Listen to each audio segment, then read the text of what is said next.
This is you. This is your sister, your wife, your daughter. But this right here is you.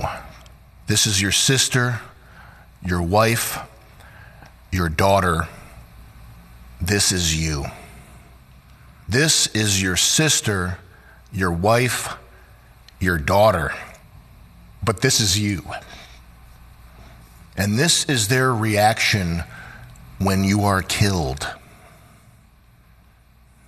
This is the joy they feel when your sister is raped, when your children are castrated, brainwashed to hate you. This is their ecstasy when the floor of the subway car is awash in your blood. This is you.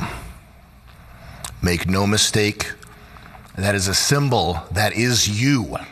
But this won't last long. They can't help themselves because they're so ugly and so low that the only joy they can experience, the only good that they can envision is to take something beautiful or innocent down to their level. And when they can't do it, the next best thing is blood. This is Charlie's family, and these are his children who will never be able to hug their dad and grow up with a murdered father. And these are the people who smugly revel in this, and they won't stop with just Charlie. The boats are burned. There's nobody coming to help. The barbarians are at the gate. This is the fall of ancient Rome that we are living through currently. And what happens in the next 2 weeks is going to determine the future of mankind. That's not hyperbole. That's just how it is. A few notes before we start. I've seen some Twitter posts from people lamenting, apologizing, because their last interactions with Charlie were less than kind. And congratulations if that's you, because that's proof that you have a soul. And similarly, I think we had to cut 30 minutes from the last episode of Sam Hyde Show because I called him something not nice. Some people offering their condolences, paying their respects, etc., started off with a qualifier. Well, I didn't agree with Charlie on everything, essentially that he wasn't based enough. And this is fine too. We all have some strain of autism that is compels us to constantly signal how based we are, and that's fine. And it's fine because we're stuck with this problem together. We're in this together. This is banter. It's for us to talk about. It's for our side to talk about. It's not for outsiders to try to use logic against us, to try to hold us to rules that they don't hold themselves to. That's all that needs to be said about it. The fact is, Charlie Kirk is a martyr. He is a Christian white martyr. If you are Christian, if you are white, if you're a shit lib who miraculously somehow still believes in free speech, Charlie Kirk died for you. And he probably would have done it, anyway. I talked to Alex Stein a lot about him. He probably still would have done it if he knew he was going to die doing it. And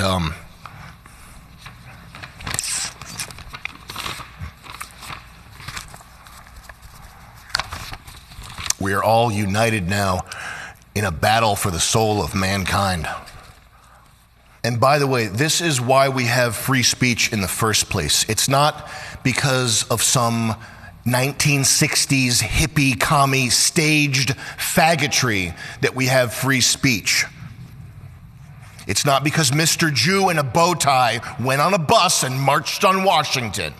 The reason we have free speech is because at pivotal stages throughout human history, Christian white men mostly have decided that yes, actually it would be worth dying to prove a point. That's how it happened. That's how we got this. The free speech that you enjoy, to the extent that you're able to have free speech, is because of that, is because of men like this. Irony posters, anybody who's irony posting right now, I haven't seen too much of it, but for the sake of your own souls, you might not want to do that. And I say that as somebody who didn't always take everything as seriously as I should, and there's, you know, you don't have to take everything seriously, but there's a wrong time to do stuff, and it might have spiritual ramifications. I'm worried for you. That's all why I'm saying it. And lastly, important thing before rocking out here, I think that we are all so smart and internet savvy that it's not possible for someone like me or like you or like little Timmy Thomas on his computer. He's got 10 Discord channels. He's a computer wizard. Timmy Thomas is prolific on Discord. It would be impossible for someone as smart as us to fall for any kind of psyop or emotional manipulation at a time like this. But on the off chance that this is a very small chance, on the off chance that somebody somewhere with an agenda, there's almost no chance this is happening. No.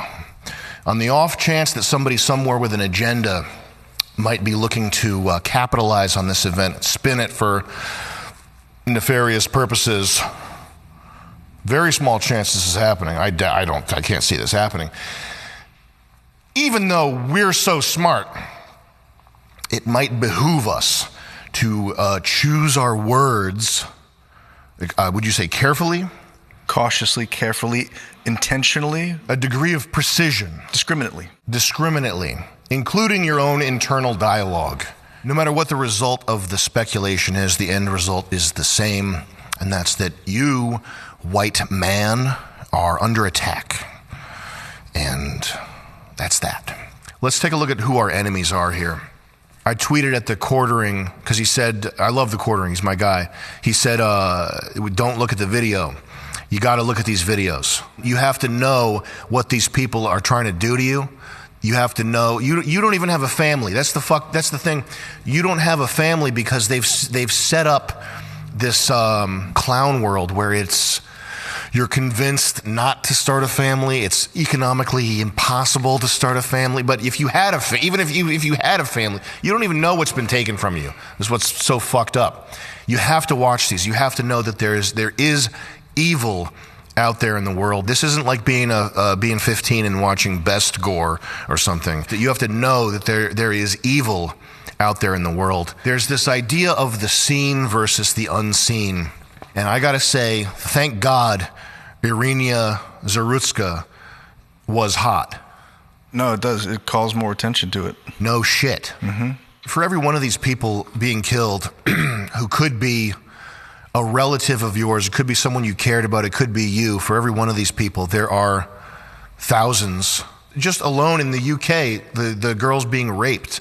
Mm. Isn't it like over 100,000? How many is it? We don't see it because there's no video of it, and the media is not publicizing it. And the details of each and every one of those are like science fiction level. I can't comprehend how bad, yeah. And then the police in the UK arresting the victims. That's a common pattern I've noticed too. Yeah. Fucking faggots, man. Like folded into that one video of her getting stabbed is like, hundreds of thousands of people or... It makes the magnitude of the problem obvious even to boomers and retards on Facebook. Right. Which is why that video is important. It's why you have to memorize it. You can't let this stuff fade away. And you have to watch these too. You have to internalize this. You have to realize that this is real.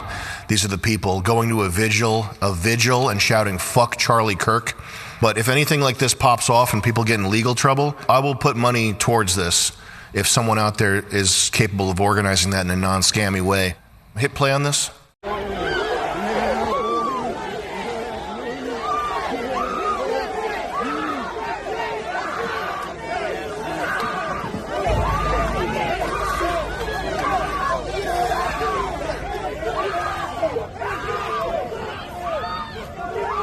Notice, unlike a black attack, they're not killing this guy. Right.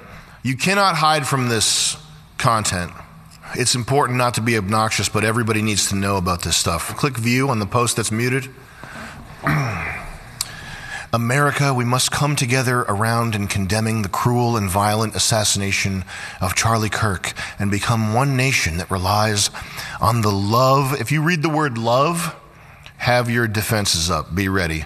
The love and support of all of its citizens. Scroll up. I dream of an America with no Charlie Kirk. Don't believe any of these people when they say they want peace. They don't want peace. They just want to not lose. I don't think anybody, including myself, in America really, with the exception of people who've been victims of violent crimes or perpetrated them, understand how bad civil war would be. But do not believe these people when they say they want peace. That's not what they want. They want to go back to flying under the radar and having the ability to fuck with you at liberty with no consequences. That's what they want.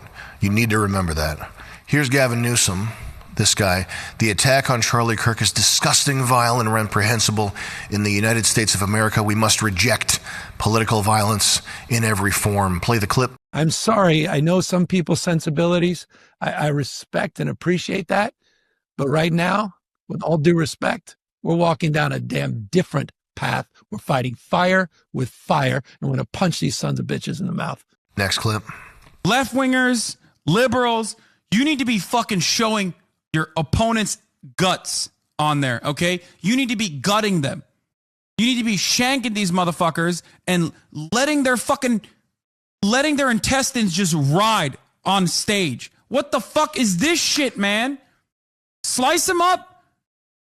Slice them and fucking dice them. What the fuck is this? 874 Bellevue Drive, and I'm gonna kill you with my AR-15. Like that's the type of messages they were leaving in this dude's office, and he's resigning. Like he's literally, this is his last term. So I think that people are a lot more radical. It's hurt poor people that they can afford housing in Berkeley. I don't know how that works. My understanding is that the property owners who have properties there choose just not to rent it at all. Yeah, kill them. Kill those motherfuckers and murder those motherfuckers in the street. Let the streets soak in their fucking red capitalist bloods, dude. This honestly makes me nervous for Hassan. I don't even like how much trouble he's getting himself into. Like, it makes me, I hate this guy. Mm-hmm. It makes me nervous for him listening to him say this shit. This is opening a door that I don't think he understands and is not ready for. It was so much worse than I thought it was going to be. There's no other emotion that makes me nervous for him. It felt like when Augustus Gloop fell in the chocolate river. Yeah. Like he doesn't know that that's so bad. Yeah. He's going to be stuck in a tube, and that's not a threat. I don't condone people being stuck in tubes. We don't want to see people turned into blueberries. We don't want to see any fizzy lifting drinks. And we especially don't want to see anybody shrunk down into a television. Put a TV. That was the weirdest one. That was the yellow submarine of the movie. Yeah. That was a weird transformation. All right, let's hear him talking about killing his fellow podcaster's wife or whatever this is. Good Lord. Every type of armed resistance against both the settlers and also the Israeli occupying force in the West Bank. Doesn't matter if it's your favorite podcasters like Wife that participate in these raids. The violence that the Palestinians engage in an act of resistance against this illegal occupying force is literally legal, definitionally legal. Okay? It's just the truth. Is it crazy to pray for Hassan? No, absolutely not. He looks so in over his head. This seems so dangerous. I've never seen anybody say things that's blatantly violent. This kid had a good point, too. The thing about cultivating a radical fan base is that you have to get progressively more and more extreme to satiate them and keep their attention. Hassan is now calling for the assassination of someone because they are Israeli. This was always the natural outcome of his politics. Yeah, he's like stuck. Like, how is he going to get out of this? Or what's the end wokeness tweet? And then the Speaker Johnson tweet. This whole goddamn thing is that he is not martyr material, so his death will mean nothing. It will activate no one. It will impact few. It's just great. I don't think I've publicly expressed pathos for my, is that the word you look up, pathos? Pity or sorrow? I've never relished the misfortune of iDubbbz, just so you guys know. It's hard to see people lose. Without hyperbole, I think this is the Rubicon moment here. And whatever happens in the next 2 weeks is going to determine the future, not just of this country, but of humanity. It's going to determine where we're positioned economically, defensively, culturally, etc., against China. Not that everything's a competition with China, but this idea of America being the best place. And it's not so much that it's important that the idea of America being the best place is true or something. It's what's important is that there's a land where there's a reasonable degree of peace and freedom and the ability to innovate and pursue your dreams and be an individual and be a people. For the Chinese, that's China, and they have their own problems, I'm sure, that I don't understand or care about. When it comes to white people, though, it seems like Europe is largely a museum on its way down the toilet. An elegant, beautiful museum full of plenty of people who are beautiful, good people who deserve to live, but it's not looking good for them, and that's not a fight that we really have a hand in, immediate agency in. This is our country, and it's all we know. We're not going anywhere. Would be a tragedy on many levels, on a human suffering level, on a human achievement level, on every conceivable level, for everything that our ancestors fought for to become Brazil or something like it, or something worse. There's not going to be another moment like this, I don't think. In terms of intensity, sure, maybe, but in terms of possibilities, I don't think there will be another moment like this. I think this is the turning point for our country. It's critically important that we have the right attitude of optimism, compassion when it's warranted, reserve when it's warranted, resolve all the time. And that brings me to my next point. The Constitution has failed. I don't care about some fucking piece of paper. I don't. I went to high school. I learned about the Constitution. I know about the Holocaust and slavery. I saw it in a movie. I know about the Constitution. I saw that in the movies too. But in real life, it would appear that the Constitution is a fucking toilet rag that only gets thrown in our faces when it can be used against us, when it can be used to fuck with us, to make us poor, to displace us in our neighborhoods, to help us lose our jobs, to make it so that the jobs don't exist. That's when the Constitution is defended the most effectively, is when it can be used to make you ineffective. It's an artifact from a completely different planet. It's from a white country that was run by white Christian men. Does South Africa have a constitution? I think so. That's a ChatGPT deep research question. Does South Africa have a constitution? More importantly, has it helped them? It is interesting how, like Christianity, it's used as a cudgel against its believers by people who actively don't follow it.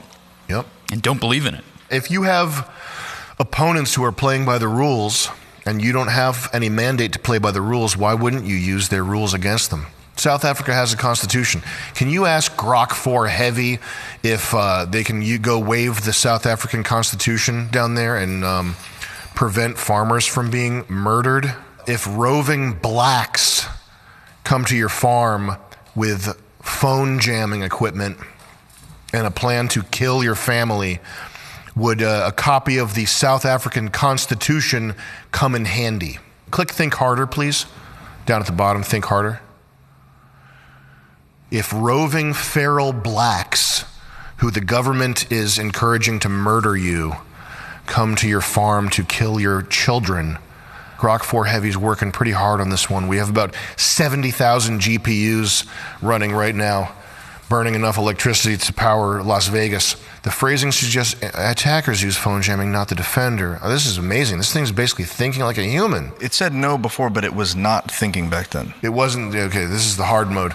It's likely asking if waiving the Constitution can prevent attacks where jammers are used. Let's search for 2025 statistics on farm attacks in South Africa. This is passing the Turing test. The definition of intelligence and sentience is whether a computer can pass an arbitrary test made by some fag in the 50s. And when he wrote the test, he went like this. Great Scott! Eureka was uttered. Eureka! No waving around the South African Constitution or any legal document, that's kind of damning, won't do much to deter or prevent a violent attack on your farm. Here's the important part. It's a powerful symbol of rights and equality, but it doesn't come with a built-in force field. That said, let's break down your question factually based on South African law, crime realities, self-defense rights. You could hold it up and claim your self-defense rights. How heavy is it?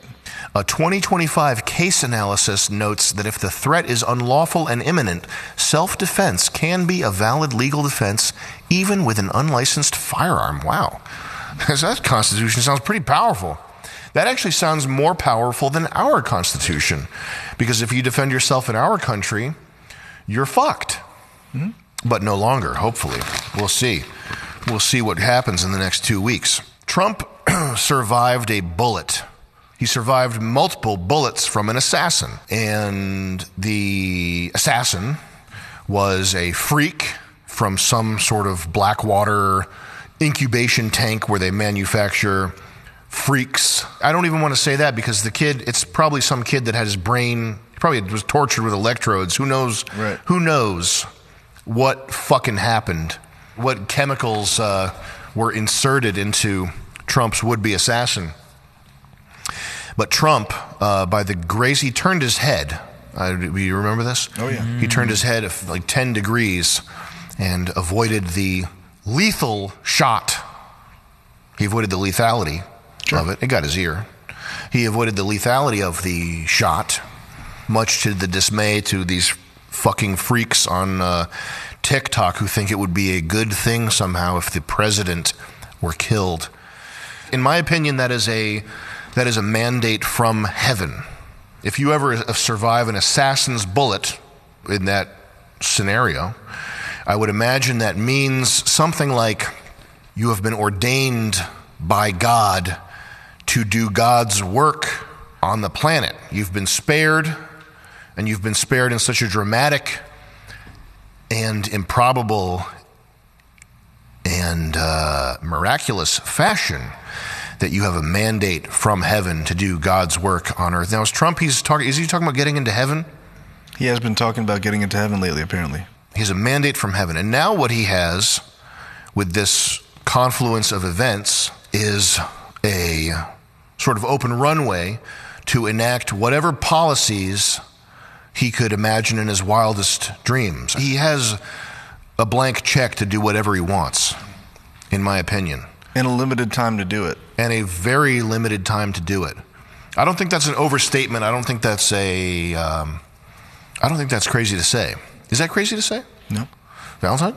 I suppose it would be a means in which it would make Charlie Kirk, it would make him not have died in vain. That's also true. Yeah.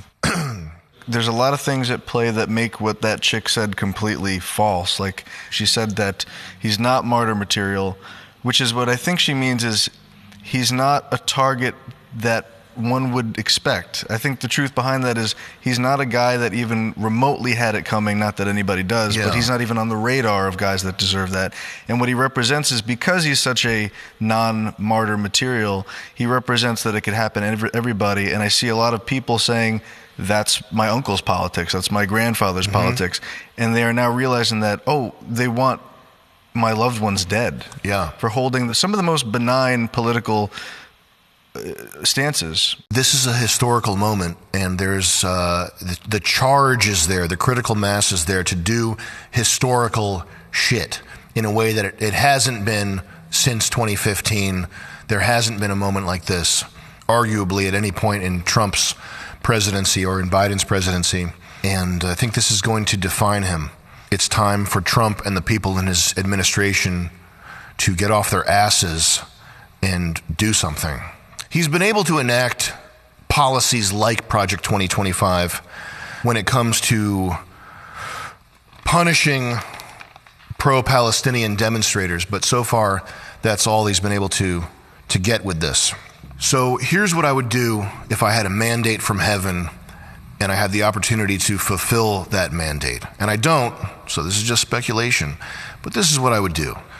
First of all, any city where the body count on a given weekend is the same or worse than the body count in one of these shithole Mosul, Gogul. If it's a U.S. city where the body count is more than the DE Dust 2 Counter-Strike map in a deathmatch game, there needs to be military presence there. That's not a crazy thing to say. It's a national emergency when you have cities where there's 64-player map death matches happening every weekend. The people that perpetrate this violence in any American city, it's not hundreds of thousands of people. If you took the 80 most violent criminals and put them away for life, you would end American crime, 95% of it, overnight. If you took the most violent people and locked them up and throw away the key, the 14-time felony offenders, there aren't that many of them. There are not 1 million of them. In an average city, there's not even 100 of them. It's a very simple matter. You take these people, lock them up, the worst ones. The abolition of the death penalty is effectively, where's that? I'm so phone-brained. There was a tweet about it talking about how Plato, the excess of liberty, whether in states or individuals, seems only to pass into excess of slavery. Aristotle, he who bids the law rule may be deemed to bid God and reason alone rule, but he who bids man rule adds an element of the beast, for passion perverts the minds of rulers even when they are the best of men. Thomas Hobbes, during the time men live without a common power to keep them all in awe, they are in that condition which is called war, and such a war as is of every man against every man. Cesare Beccaria. I don't remember what games he made music for, but crimes are more effectually prevented by the certainty than the severity of punishment. Nietzsche, a great danger for mankind begins with the criminal indulgence of decadence, with the sympathy for the ill-constituted and weak. I don't know who that last one is, probably some pedophile, so we'll skip that one. Point being, if Trump doesn't care enough about us to keep us safe in our cities, then fuck him. Arrest James Comey. Can you pull up the Constantino tweet? So this is James Comey on Instagram here, posting 8647. Can you even believe this? That this guy is walking around, that's a death threat. And you're letting him walk around unmolested. He should be thoroughly molested. Yeah. He needs to be in fucking jail. What's 8647? I have no idea what that 86 means kill, 47 is the 47th president. Oh, interesting. Just because you're speaking in code doesn't mean it's not a death threat. It makes Trump look like a fucking clown that Comey hasn't been arrested for that. That's ridiculous. Now's the time. Lock his ass up. Mass deportations, energy deregulation, firing civil servants. The Democrat Party, wrap it up. Whatever pretext you have to, I'm not a lawyer, okay? I used to be. Whatever the pretext is, RICO, case, whatever, the people who have called for violence, they should have a day in court. That has to happen. All leftists who have called for violence or hinted at it have to be arrested. Tim Waltz, any celebrity who said, wouldn't it be funny if President Trump were assassinated? Pretending like that's not a dangerous threat and not taking action on it makes him look like a fucking clown. This presidency's a joke. Whoever around him is telling him not to do these things, you have to get rid of them. The women, the Indians, anybody in the administration who's weak sauce on punishing crime, they have to be eviscerated. You got to get them out of there. Just kick them out, man. Programs like Ukraine Aid, Green Energy, shut all that shit down. Any NGO or whatever, however these people organize their graft, 501c, I don't know how it works. These organizations, any money that's flowing into them, you got to cut that off immediately. Are all the J6ers out of jail, or are any of them still in jail? That's a good question. There should be just very few, if any, but they too, and they should get crew. Post, like after the fact pardons, like whatever the legal thing, like you did nothing wrong. They should get fucking medals. Mm-hmm. The J6ers should get medals, even the crazy ones. Even if one was there, got in a drunk driving accident after. Even the J6ers who are total crackpot, XRP, QAnon freak shows who got in drunk driving accidents and beat their wives after they got released from prison, they should get the fucking Medal of Honor. The guy that killed bin Laden, whatever medal he got a shiny one, chrome, rainbow chrome anodized. I don't know what these faggot soldier medals are. I don't know anything about soldier lingo, so you can't be slinging that around me. I don't understand. But I know that if you're one of these fruitcake soldiers, you get a big shiny one that's got rainbow anodized, and it's like the S that everybody drew in high school. That's the highest one. Whatever that is, invent a new medal, okay? Invent a new one. Give it to all the J6ers and Derek Chauvin. Do that immediately. And Derek Chauvin has to be let out of jail. Yep. Derek Chauvin should be the head of NPR. Yeah. Chauvin PR, they'll call it. It's not catchy. There's no ring to it, but it should be so. A show of power in whatever force, border security, it doesn't matter. Get troops doing something other than arresting pro-Palestinian protesters. Dummy. The Israel is our hero thing is over. That's the thing that gets these fucking bonehead conservatives caught up every single time, is if I can't beat them, join them. That's done for. It's over. It's not going to happen. You're not going to join them. They're never going to let you into the club. Charlie Kirk was in that club. He started to question the club. Now he's out of the club.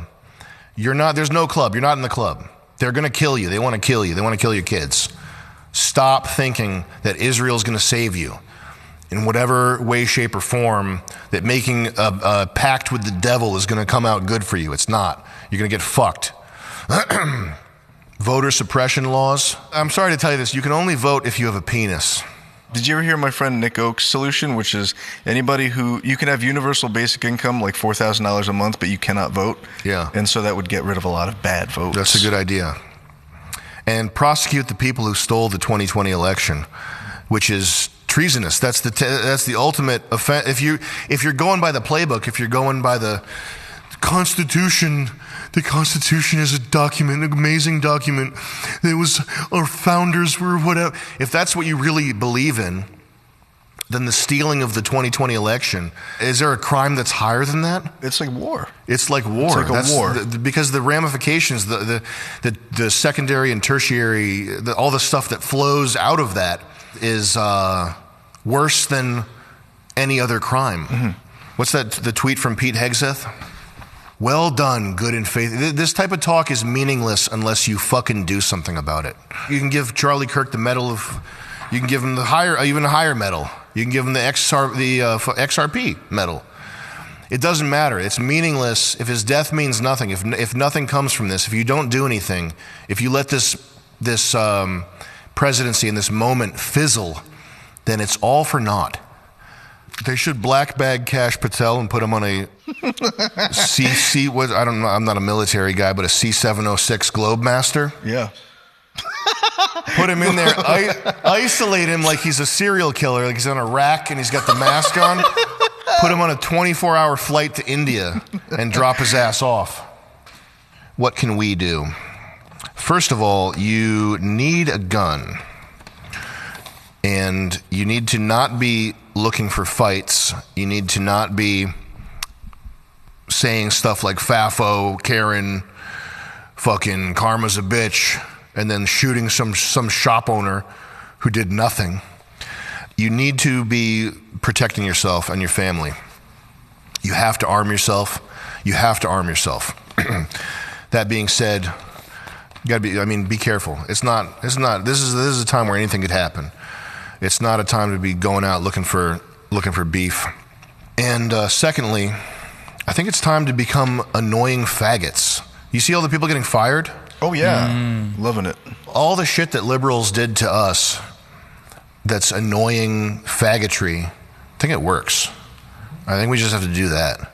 Get these people fired. Start cataloging this. We need a tech-minded person building a database, because Palantir apparently is vaporware. They don't really know anything about what's going on. There needs to be somebody who has crypto money and is not crazy, and who would be responsible with the data, and who has a legal team. Someone needs to build a site to catalog the viciousness, the calls to violence, the nastiness of these people. And we have to start taking a page from the left's playbook. And I'm sure there are better options. I'm sure there's other things to do. But if you're bored, if you're angry right now, just legally get somebody fired. It's a valid thing to do. That's a valid thing to do. You don't have to worry, and you don't have to worry about the police coming to your door. Just don't threaten anybody over the phone, but just call the employers of these scumbags and make them aware of what their employees are doing. It doesn't feel good to say this, by the way. This is like faggoty tattletale shit. They're not empty threats, though. But it fucking works. It's ethical, too, because this tactic was used against people for merely supporting a presidential candidate. And it's not to say that, well, if they did it, we'll just do it. But it is right that people that are entrusted, whether they're teachers or nurses. If you're a teacher, a nurse, a firefighter, if you're anybody and you're walking around and you're saying you're gloating over somebody dying, you're gloating over a regular guy who is well-intentioned dying, you should be out of a fucking job. You're a physician? I wouldn't trust you to mow my fucking lawn. Yeah. I'm sure some better tactic will appear. This is not cool. Sure. Okay? But they should be followed for the rest of their lives with this data. Do we have a compilation of like TikToks of these people dancing around and laughing and stuff? Dead!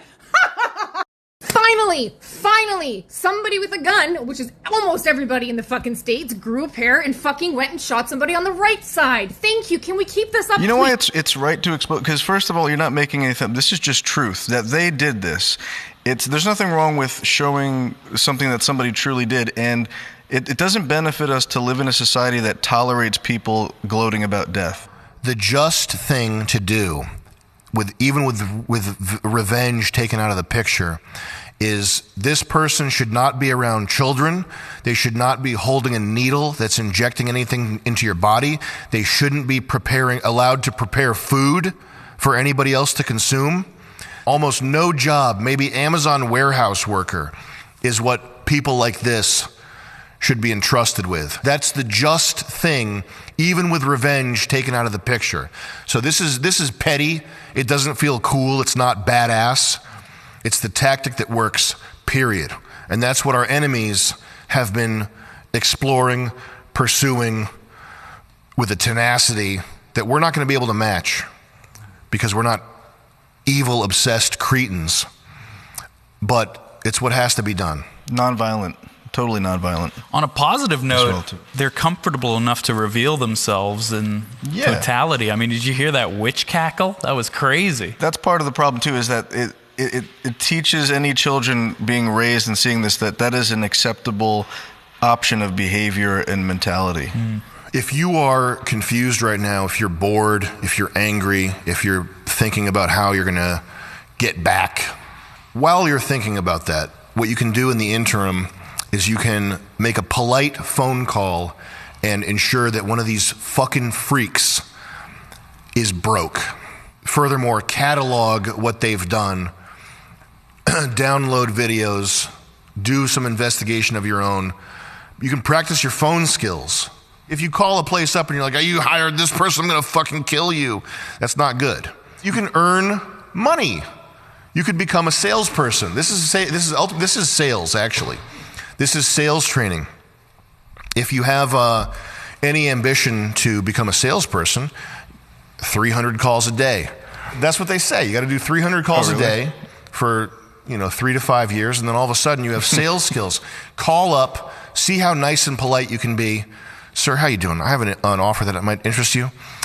So-and-so, this lady employee, she's actually on Instagram gloating over the assassination of a political figure in America. And I wanted to talk to you about your opportunities today to, whatever. Have ChatGPT write a script. It's easy. Experience points. A great man once said, when we win, do not forget that these people want you broke, dead, your kids raped, and brainwashed. And they think it's funny.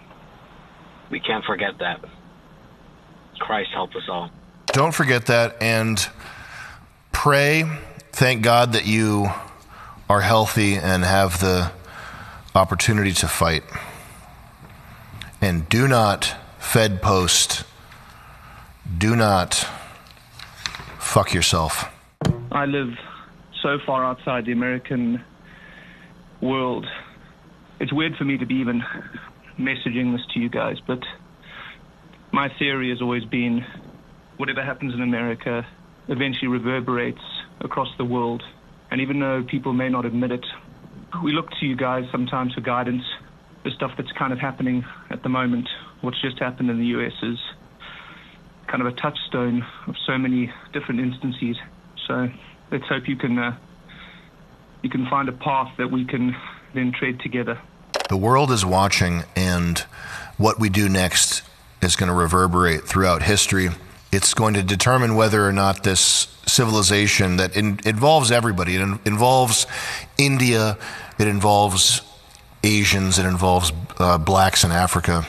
What happens next determines the sort of the level of abject suffering that all of humanity is going to be subjected to for the next 2,000 years.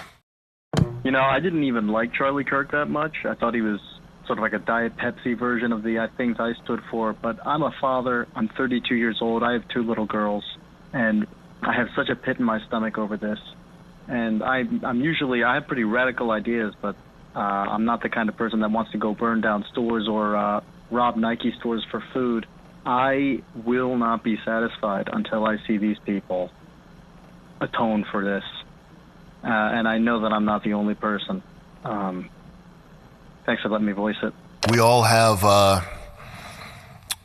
a brother or a cousin or a friend or a parent who's not based enough or whatever, but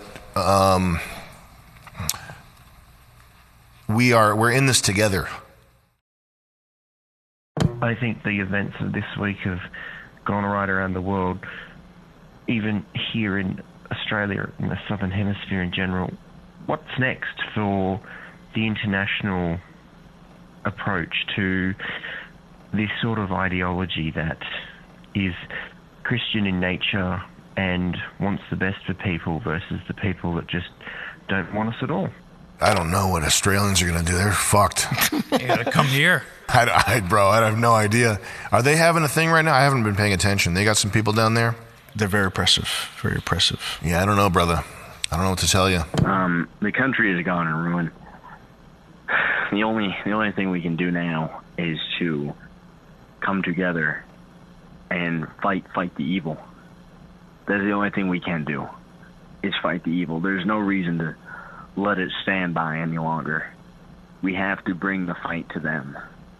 Fuck these people and fuck everything that they're trying to do to tear the family apart and tear normalness apart. I think it's important to remember that the history of mankind is a history of struggle. It's only ever been struggle. It's the same as if you're trying to, the human body, if you're trying to gain muscle mass, you're always perpetually growing or shrinking or flourishing or dying. There's no such thing as homeostasis in nature or in any of the systems that sort of emerge from nature. There's no such thing as homeostasis. And I think compared to the battles our ancestors face, we have a pretty cushy gig here. I don't think we need to lament our position.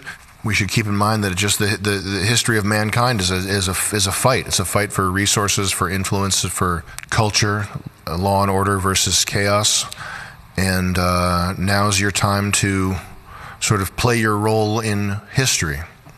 And I think we should have an optimistic attitude and try to always do our best. Yo, what's up, Sammy? Rough times, but chin up, chest out, reject the black pill. Thank you for the shit that you do, man. Reject the black pill, indeed. Don't despair. No, that's a sin for sure. Hey, Sam. I'm seeing a lot of discourse about specifically that now that Charlie Kirk is gone, that like a powerful voice is gone, and that a certain amount of fighting or fight that was going to happen is now not going to happen because obviously he's passed. And when I see that stuff, I realize that it's occurring to me that like it seems to not really even matter whether or not anyone is here to do the fight, because someone's going to be like being there for a mouthpiece to something, and whether or not he was even going to make a difference or was making a difference, it feels like everything's just replaceable. And like this death is obviously going to have huge impact on the culture, or at least the cultural conversation for the moment, but it just feels kind of like I'm watching this fake reality play out, you know, like I mean, we don't know the shooter, you know, the guy on the roof disappeared, but I don't know if we ever will know, but I feel like we know, you know, but it's more of just a warning. It seems like this really could happen to anybody, even if you're quote unquote protected, even if you're playing the game, you know. It's not a fake reality, it's real reality, and it's hard to process, but it's real. Someone will pick up the microphone and carry on what Charlie was doing. The world's never going to be the same. The right wing, the American right, is never going to be the same. And this generation of young people, this huge amount of young people who were fans of Charlie and moderate, reasonable people who watched him get murdered in HD, they'll never be the same. So it's a phase change. It's a big shift. It's one of the weeks where decades happens. But it is, I assure you, it's real. It is happening. It has happened. It will continue to happen. This is your life now. Yo, Sammy, what's up, man? Big fan of the show. Thanks for all the giggles and laughs over the years, as well as the high wars thing, man. But I think my question for you is, you know, as I've watched you over the years, you've always kind of maintained this sentiment of no matter how bad things get, no matter how shitty it is, you gotta look towards the golden nuggets of hope and not lose sight of the beauty of life and the world around us. But in light of all this recent stuff, especially with Charlie Kirk, with the Zarina lady on the train, do you find it hard to maintain that sentiment now? I certainly am, man. It's getting rough out here. Getting real tough. All right, anyways, big guy. Appreciate it again, man. Take care. Is it the case that life is a test? This isn't our true home. Our true home is, our eternal home is heaven. We're made for heaven. Why are we here? Well, it's not exactly just a test. Like this, both spirit and body, both physical, metaphysical, are realities. And this isn't meant to be a utopia. It's meant to be suffering, but it's what you do with that suffering, and somewhat like a test. It could be said that the trial of our era isn't starvation or war. It's like maintaining your passions when you have at your disposal the option to engage in any sort of fallen behavior you'd like to, you know, and it's cheap and easy and available. And so your mission is to make sure that you and your family make it to heaven, despite like the ease of fallen things, you know. So I think that's that. But no, there's reality to life, and what you do does matter and resonate. But your death is not your death. Death in this world does not end. So you could have a miserable existence here, but if you're faithful and prayerful, your reward will be great. So that's that. Okay. I believe. I don't know. You know, things look pretty bad sometimes in the world, and the only thing that I would say that tears the veil of the man, this is really bad, is like your family, like a child being born, that you love and that loves you. It physically rips the veil open and presents a world that is to a certain degree in your control, and it's not through your own actions or your own decisions that you will do anything good. It is all through God that you do any good whatsoever. And you can't win at all, in this world. You just can't. The odds are totally against you. You can't even make a dent. If you have a lot of money, then yes. But it's a lot. in cool cars as well, which I do sort of want now. But anyway, that's not going to save me. Don't do that. Okay. Or do it. Okay. But know that it won't save you. No, I won't.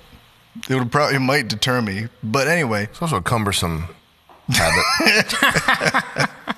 You do have some control in this world, and it's over you and your passions. Don't let hatred harden your heart.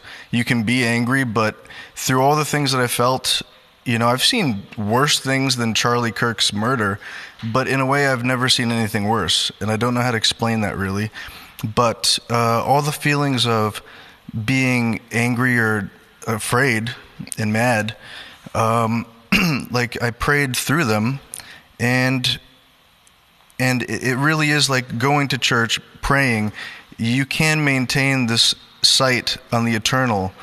And there's something better for us after this, and you just have to be faithful, prayerful, and resilient through all that, I think. So I think that's the white pill. My opinion is that it's a privilege to be even allowed to fight. The joyous moments, there's indisputable evidence that we've been given something miraculous. It's that simple, I guess. There's indisputable evidence that we've been given something miraculous. Mm-hmm. And there's joy and beauty in a real way, not an imaginary way, in the world. And for me, at least, it negates whatever negative, whatever. I don't believe Charlie Kirk's murder will be in vain. I'll just read this. Charlie Kirk's death, murder, is revealing who is unfit for civilized society. People who are glad that a father, husband, and innocent man died. They're not interested in remedying their spiritual and mental illness. They just want you to die instead. I'd say the majority of us, patient, sensible, mildly optimistic, are just about done waiting for things to improve.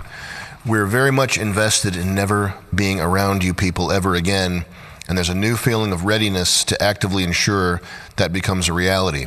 These people should no longer feel comfortable around us. They should hide, and when they're detected, they should be shameful, groveling, and apologizing unceasingly. It's true. The casual celebrations of Charlie Kirk's death, murder, and Irina Zarutska's murder should be documented, and the people behind them should be exposed. I'd really like to add indifferent to the list too. But I'm being nice. There will be a list, an actual spreadsheet of all the information on these people. They should not be harmed. They should merely have every material possession taken from them and every social opportunity withheld as long as they are unrepentant. This is totalitarian or whatever, so maybe not. I do know there is a misunderstanding of freedom. It is sometimes mistaken for license, which is, quote unquote, do whatever you want. True freedom, however, is only freedom from the bondage of sin, the freedom to willingly choose good. These people need to be punished publicly. The entirety of the media exhibits them thriving, going unchecked while they film TikToks about transing children between teaching elementary school classes. Hundreds of thousands of likes for brazen, satanic victory laps. We literally need Hitler. After Charlie Kirk's assassination, I was reminded of a quote that I read several days ago from St. Thais the Athonite. And it was going over my head for many days. But now I think I know why.